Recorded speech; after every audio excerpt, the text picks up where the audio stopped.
Hey guys, I'm Michael Long for TravelCostaRicaNow.com. This video is called 5 Things You Need to Know If You're Going to Buy Real Estate in Costa Rica. So, if you're thinking about moving here and ultimately buying something, buying land, buying property, a pre-existing, or even starting a business, you need to be informed. I don't think you could watch enough of these videos. And you have to remember one thing, it's another country. It's another country. You need to know. Now, I'm going to introduce Brent in a second. I just got one more thing to say, and then we're going to get to Brent. Now, my disdain for real estate agents is legendary, but it's kind of warranted. We came here before 2008. There were a lot of bad actors in the real estate bubble down here. Everybody was selling land. Everybody was a real estate agent because you didn't need a license. And there was just a lot of bad actors, and I've had bad experiences with a lot of those. So I've had a bad taste in my mouth for quite a long time.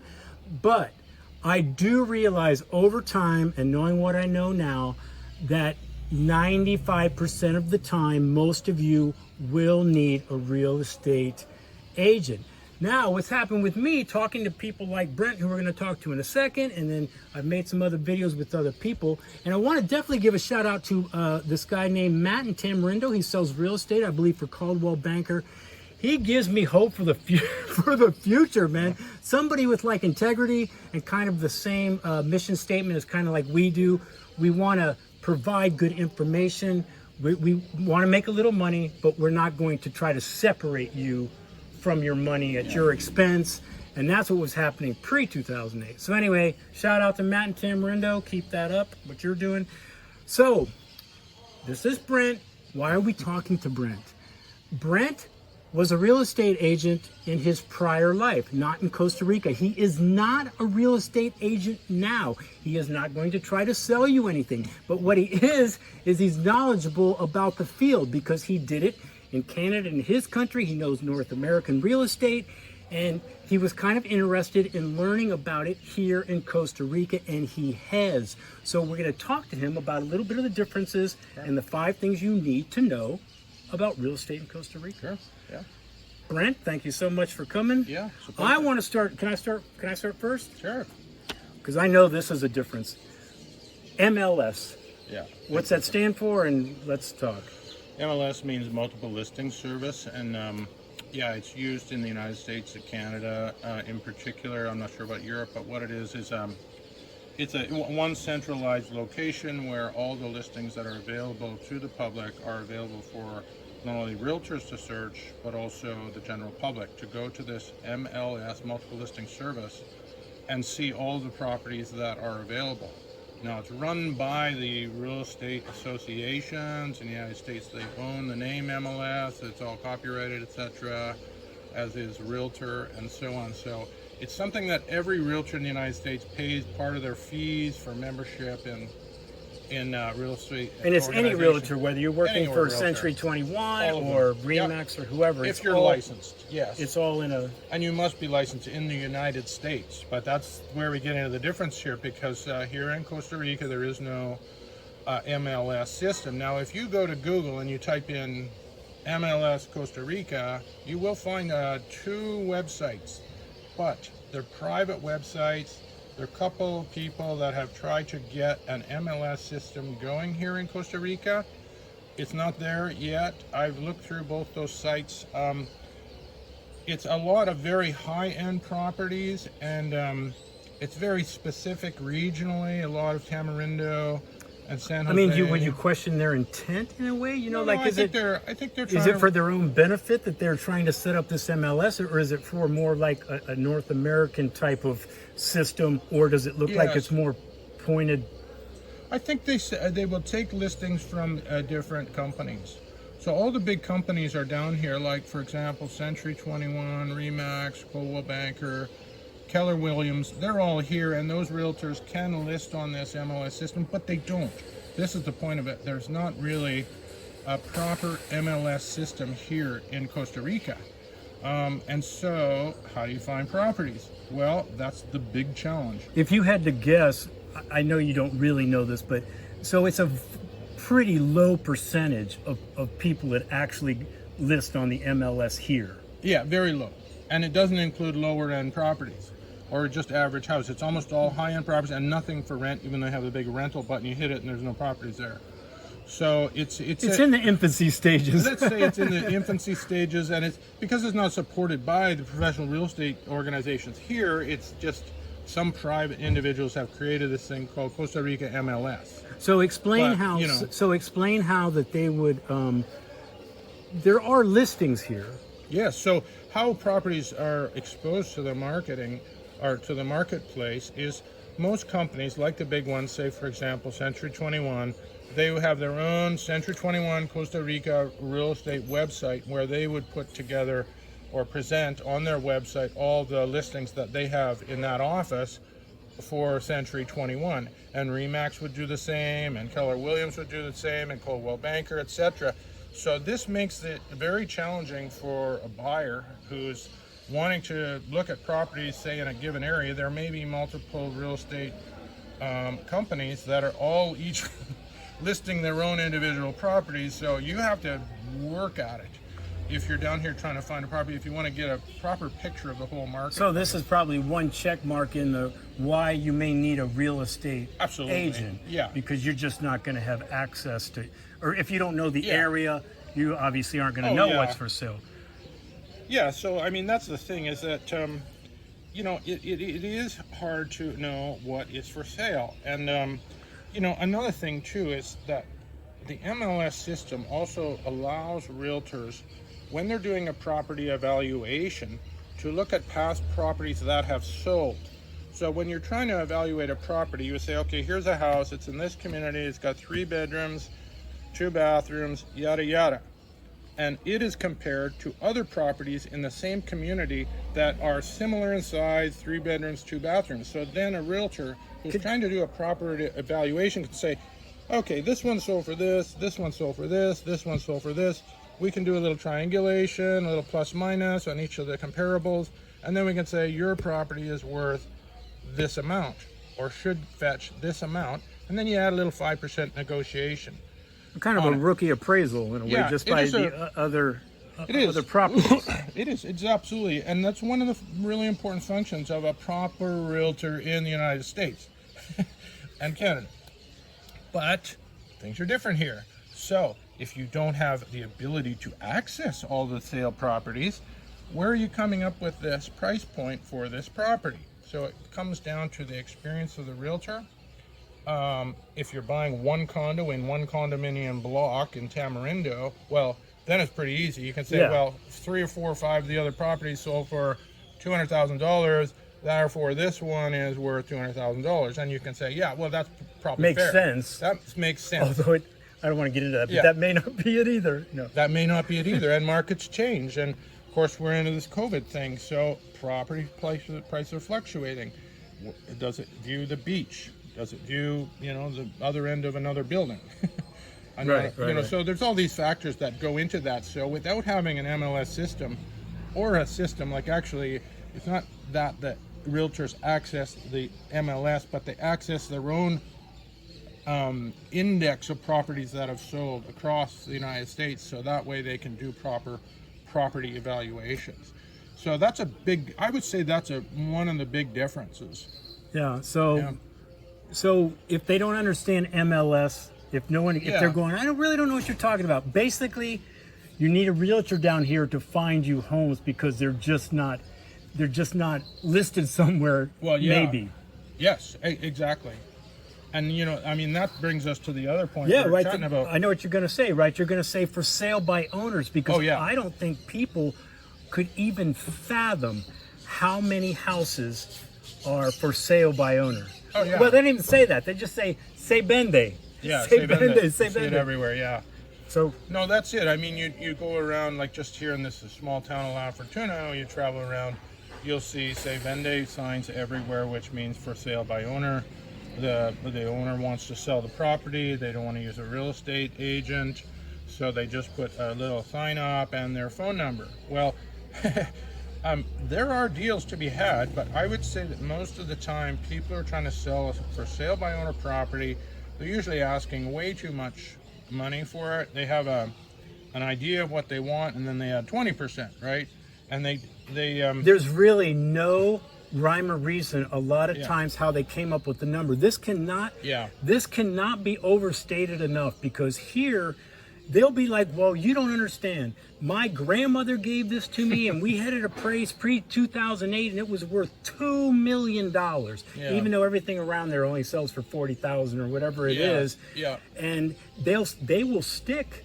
They'll go $3 million or whatever it is. It's unbelievable how much they stick to their number in their head. Oh yeah, so you're talking about trying to deal with people who are motivated to sell, but maybe not really motivated to sell. Because if you're really motivated to sell, well, you might just help a professional who can do the marketing for you. So I mean, this is a challenge for buyers that might come from the United States who are saying, geez, I want to buy a property in this area. Well, you got to do your legwork. You got to drive around and actually physically go and see these signs, write down numbers, and then you got to call them and talk to them in Spanish.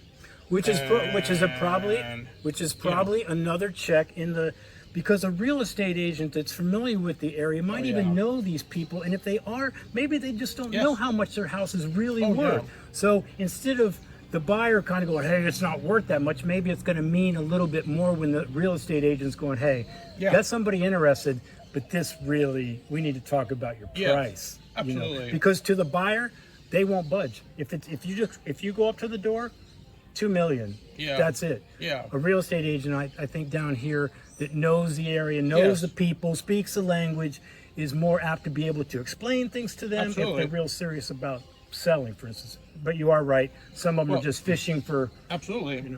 I mean, that brings us to this whole point about. Well, it's really about realtors. What do realtors do? Partly the answer to that is they know how to close. Realtors, especially in the United States, take endless amounts of courses on doing listing presentations and sales presentations, how to close, the 8 techniques for closing 2 buyers and sellers, because obviously a buyer and a seller have different agendas. A seller wants more, a buyer wants to pay less. How do you bridge the gap? How do you close that $15,000 and everybody's happy? Can you split it in the middle? Or somebody's going to argue about this. So the realtor, and you don't want this done face to face. This is a thing I always would say, if you have a buyer and a seller face to face, it becomes emotional. I don't care who you are. It's not going to work. It's personal. So this is where the realtor is the person that's the intermediary. You can argue with your realtor and say this to your realtor, and this is why I don't want to pay this amount. And then the realtor will go to the seller and he'll let them rant and say, yeah, but blah, blah, blah, and this is why I want this price. And they soften the two. The voice together. of reason, Brent. Yes. The voice of reason. And they say things like, well, I mean, would this work for you in terms of this, and maybe a term or maybe a condition around things like attachments or whatever. Whatever it is. It's not just price, but yes, price is the dominant thing. Yeah, it could be anything. So I think people just need to be clear on how many for sale by owners are there. I almost think it's more. It's growing. And maybe the average, maybe high end, not so much. Yes. But when you start getting down to maybe a little bit above average or a little bit below average, I would say there's a large percentage of just, by the owner people. Oh, yeah. So I think that might be another check on the real estate. You kind of need an agent for that. So, which leads into another one that I know people think of, but the importance of it couldn't be understated, is kind of Spanish. Well, yeah, every real estate purchase contract and listing contract and lease contract and rental contract, if there is a rental contract, but the purchase contract in particular, they're all executed in Spanish. It's not legal if it's not in Spanish. It's Spanish. We're in Costa Rica, so your purchase contracts are in Spanish. Even if you have very high level Spanish skills, you may not know or probably don't know the technical word for all the sort of the lingo around liens, mortgages, all that. appraise, whatever it is. Yeah, so, I mean, you're just really, in my view, taking a lot of risk if you're trying to do that on your own. Executing a Spanish contract with a seller, say, that you want to buy the place. You need somebody that's got your back on these things. And the Spanish language skill thing is it's a superpower if you have it. If you don't have it, it's like, it's really can put you at risk. So that's why, I think you need somebody who's got at least Spanish skills. Well, I think the other problem with that is I don't care how good your Spanish is. If you're a gringo and you're the one making the call, or you're the one knocking on the door to inquire about a sale property, you can't help but get a different price. Oh yeah. I mean, guaranteed. We're going to say gringo pricing, but we'll leave that out of this video. Yes. You need a real estate agent in this regard because he knows the area. Yes. He knows that Yes. he may not, it may be an English speaking guy first language, but he's lived here. Yes. They know the area. Absolutely. The thing. And so even though their Spanish may not be like 100% perfect, you're not going to run a game on them. Yes. Yes. So. Well, that's true, and realtors do specialize in whatever region of the country. I mean, Costa Rica is, 5 million people. There's various regions. There's San Jose, a marketplace I don't know anything about or want to know anything about. There's Tamarindo. There's that Manuel Antonio Quepos area. There's up here. Oh, no, there's an Nicoya Peninsula, the Osa Peninsula. Oh, yes. There's a tennis in Gracia. There's all good. Yeah. So, I mean, you need to have some local talent, meaning local realtor or lawyer in some cases, there to help you find the property that you need. That's almost, it's pretty much a given. So what, is there any differences in, so I think we're coming up with, you need a realtor. So, and they're doing all these things. Yes. Are they doing anything more, or are these the main things? Do they work a little harder down here than like your experience in Canada? You know what I mean? Yeah, that's a very good question. I mean, from a buyer side angle, the buyer wants a realtor that has great local knowledge, familiar, and will show them a number of properties, and keep working with them, showing them properties, and have the skill to be able to negotiate a deal and close the deal. That's a big part of what a realtor does. On the seller side, though, I do notice a big difference. Now, this may not apply to folks yet, but for properties that are being sold here, there is, I think, quite a difference between the way that realtors market properties here than the way they would market it in the United States. For example, most properties here in the United States, when they're listed in the U.S., the realtor, if they're a proper professional, will essentially, first of all, shoot the home with stills, sometimes video, sometimes drone shots as well, to market that property. Then they put on a full court press of putting it out there in YouTube, through the company website, through a mailing list that the realtor may have developed. They may also create nice printed materials that feature the home, distribute it to even neighbors in the area. That's really proactive. That's really proper professional marketing. The sign in the United States often has a text number on it. So a person who's driving by a house say, hey, look at that house, I'm interested. Geez, there's a text number, and they text, and then they get back immediately a kind of list or feature sheet on the property. So that's really proper professional marketing of homes. Here in Costa Rica, you'll see that on some of the top end properties that are for sale. The luxury homes. They'll do drone shots, and that's a very small marketplace though. So how the property is marketed, it does make quite a bit of difference for the point of view of those that are selling a property. And this is what makes it kind of, when I look at it, I think, oh, why are these people trying to sell it by themselves? Do they have even a clue about all the variations in process that are necessary to give a full spectrum of exposure of their property into the social media landscape, through websites, through neighborhoods, and all that? You know what I mean? They don't.